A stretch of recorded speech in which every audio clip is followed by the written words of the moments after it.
Salichot et la halachot. Besorot tovot rabotai. On est le 17 dans le mois d'Adar 2 et on ne peut pas démarrer cette journée sans penser à cet événement qui va se passer aujourd'hui pour beaucoup nous renforcer.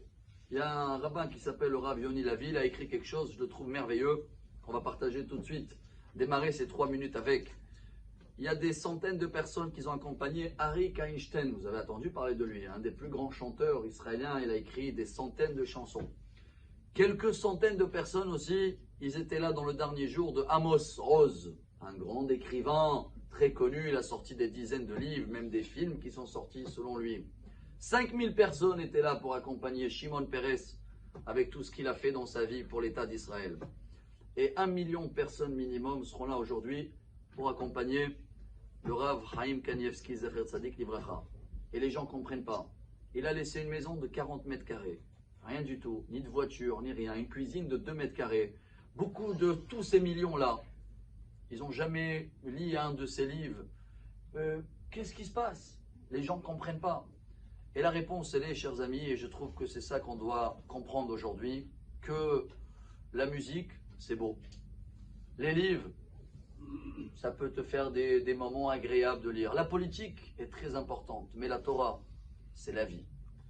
Et quand on comprend ce message-là, chers amis, et que des dizaines de milliers de gens qui avaient beaucoup de problèmes dans leur vie, ils sont venus embêter, excusez-moi de dire comme ça, toutes les histoires qu'il y a sur le Rav Kanievski, c'est par des gens qui sont venus l'embêter d'étudier. Parce que lui, son seul idéal, c'était toute la journée d'étudier sans que personne le dérange. Toutes les histoires qu'il y a, c'est de cela qui l'ont dérangé. Et vous savez quoi, aujourd'hui, même les gens qui n'ont pas du tout de Torah, ils comprennent qu'est-ce qu'il y a là-bas.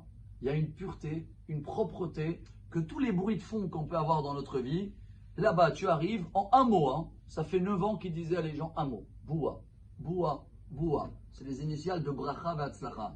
Et les gens de tout le monde, ils vont là-bas pour écouter ça. Et ils sortent. Et d'un coup, les choses, ils sont beaucoup plus claires. Chers amis, je crois que pour nous, il y a un grand message. Tu peux être quelqu'un qui connaît tous les joueurs de football. Et tu connais tous les modèles de téléphone et même les modèles de voitures. Mais tu vas aller où avec ça? Oh, dans 30 ans ou dans 100 ans, qui c'est qui va se rappeler de ta liste des joueurs de foot? Ils ne seront plus là. Et les modèles de voitures, ils ne seront plus là. Alors, vous savez quoi? Le Rav Kanievski, il connaissait toute la Torah. Parce que chaque chose qu'on aime, on se rappelle.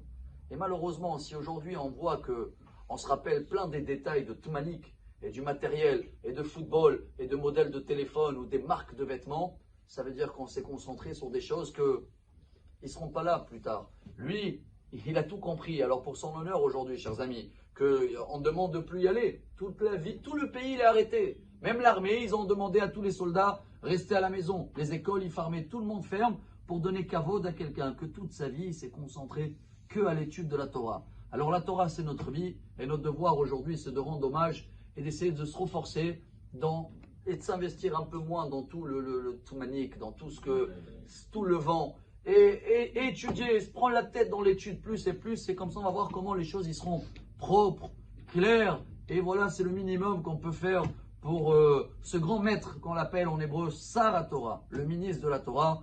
Et que la Torah, cette Torah de vie, va nous donner à nous tous une bonne santé, une bonne semaine.